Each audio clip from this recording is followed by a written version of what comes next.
Hey everyone, welcome back to my channel. Today we'll be learning about the age of Chaucer, which started in 1340 to 1400. Yes, the age of Chaucer started with the birth of Chaucer, that is 1340, and ended in 1400 with the death of Chaucer. Geoffrey Chaucer is the greatest figure in the English literature of the 14th century. He has thrown all his contemporaries completely into shade. Yes, we know that Geoffrey Chaucer is one of the finest poets of English literature. He is the greatest figure in the English literature of 14th century. He was so famous that this age has been named after him. He has thrown all his contemporaries completely into shade. Yes, the writers of his age fallen into shade because Chaucer was so famous. His works were loved by everyone of his age.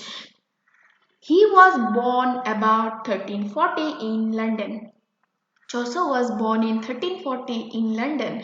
At the age of 17, he received a court appointment. Then he became a valet in King's Chamber. Yes, at the age of 17, Chaucer received a court appointment. He became a valet in King's Chamber. He toured the continent on diplomatic mission. He was thus brought into direct touch with the Italian culture. Yes, because of his works, he had to travel on diplomatic mission, and which brought him closer with the Italian culture. He died in 1400 and was buried in the part of Westminster Abbey which came to be known as the Poets' Corner. Yes, Chaucer was buried in the Poets' Corner. Chaucer's education. Chaucer's education as a poet was twofold. Part of it came from literature and part of it came from life. Yes, part of it came from literature because Chaucer was highly influenced by literature, and also part of it came from life. Part of it came from Chaucer's life experiences. He was a thorough student. Yes, Chaucer was a thorough student. Whatever he studied it carefully and in detail. He would pore over his beloved volumes till he was dazed. He was a man of world and affairs. He had travelled much. He had seen life. Yes, as I said earlier, that because of his work, he had to travel all over the world, and thus he had seen life. His relationship with people of all sorts brought him into intimate relation with people of all sorts. Yes, his relationship with people of all sorts brought him into intimate relation with people of all sorts. He had quick insight into character.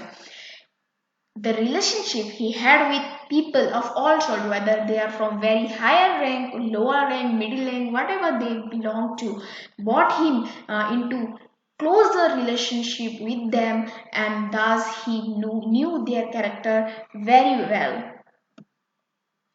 Chaucer's work. Chaucer's literary career is divided into three periods. Yes, Chaucer's literary career is divided into three periods. His French, his Italian, and his English period. His early work was done on French models. Yes, Chaucer's early works were done on French models. He translated Roman de la Rose. He wrote an allegory on the death of Belanchine, John of Gaunt's wife, called the Book of Duchess. As a result of his visit to Italy, French influences disappeared. Yes, because his visit to Italy, French influences disappeared. Italian influences took their place. He wrote The House of Fame and Troilus and Cressidi. He wrote An Unfinished Legend of Women. Finally, he became English. It means instead of being imitative, he became independent, relying upon himself. To this period belong the minor poems and the Canterbury Tales. Its It is Chaucer's most characteristic work. Yes, the Canterbury Tales is known to be the most famous work of Chaucer. Characteristics of Chaucer's poetry. Chaucer was not a poet of people. He was a court poet who wrote for cultured readers and refined society. The greatest vital issues of the day never inspired his verse. He made his appeal to a favored few who wanted to be amused by comedy. They did not wish to be disturbed by the reminders of plagues and famines. Thus, though he holds a mirror up to the life of his time, the dark underside of it is nowhere reflected by him. Yes, though Chaucer was famous writer of his age, he mostly wrote for the cultured readers and refined society, and he ignored the situation of his age, the most bigger vital issues that were going on, that is the plague and famines. So in his work, the life of his time, and especially the dark underside of it, is nowhere reflected by him. He is called as the morning star of Renaissance. Yes, Chaucer is called as the morning star of the Renaissance.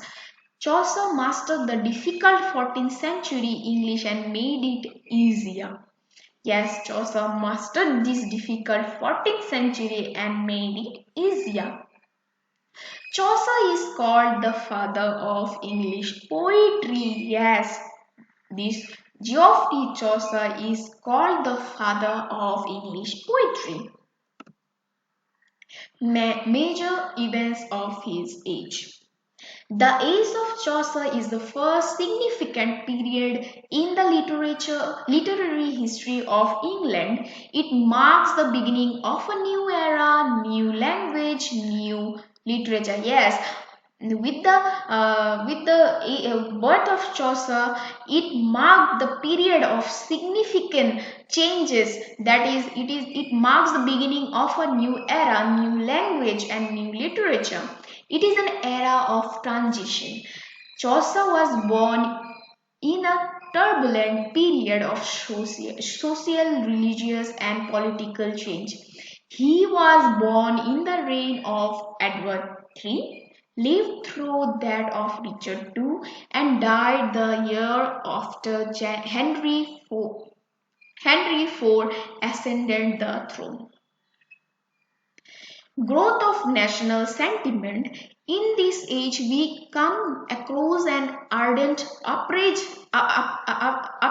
of nationalism. The fusion of Norman and Saxon had completely taken place even before the birth of Chaucer.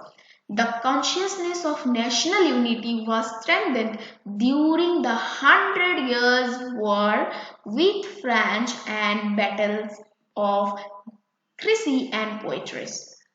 The victories of Edward and the Black Prince on the French soil during the Hundred Years of War gave a feeling of national pride and self-respect to the people of England. Black Death, famine, and social unrest. It was an epoch of natural calamities which increased the sufferings of the common people. Yes, in 1348 to 49 came the terrible Black Death, which carried off no less than one-third of the population. It reappeared in 1362, 1367 and 1370. The corruption of the church and reformation.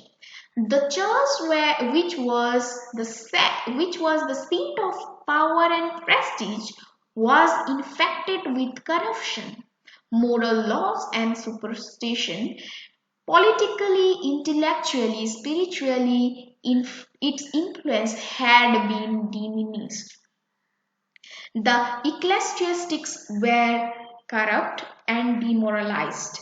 They rolled in wealth and luxury and indulged in sorts of vices and follies.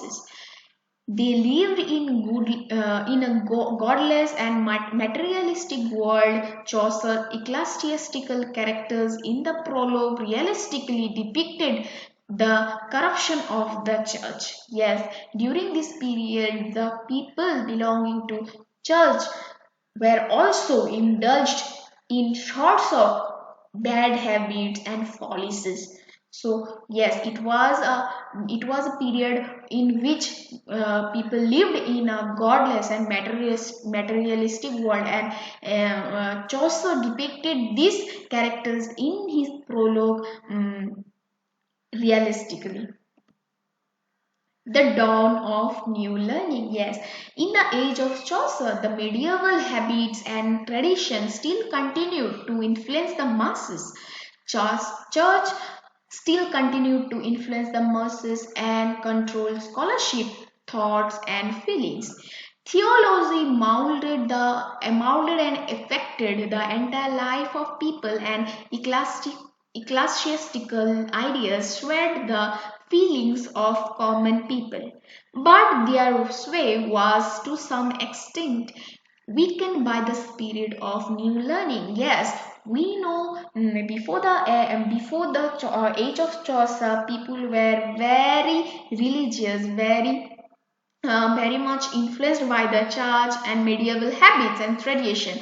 It even continued in the age of Chaucer, but to some extent it weakened by the spirit of new learning, the spirit of humanism, which was one of the formative influence of the age of Chaucer, engendered the quickened sense of beauty, the delight in life, and the free secular spirit, which began to appear, though dimly, both in life and literature. Yeah, in this period, people started writing about delight of light and free secular. They were free to write and about the life and beauty. So yes, though it was dimly, but it reflected in life and as well as in literature. So thank you. If you are new to my channel, please do subscribe and yes, hit the bell icon.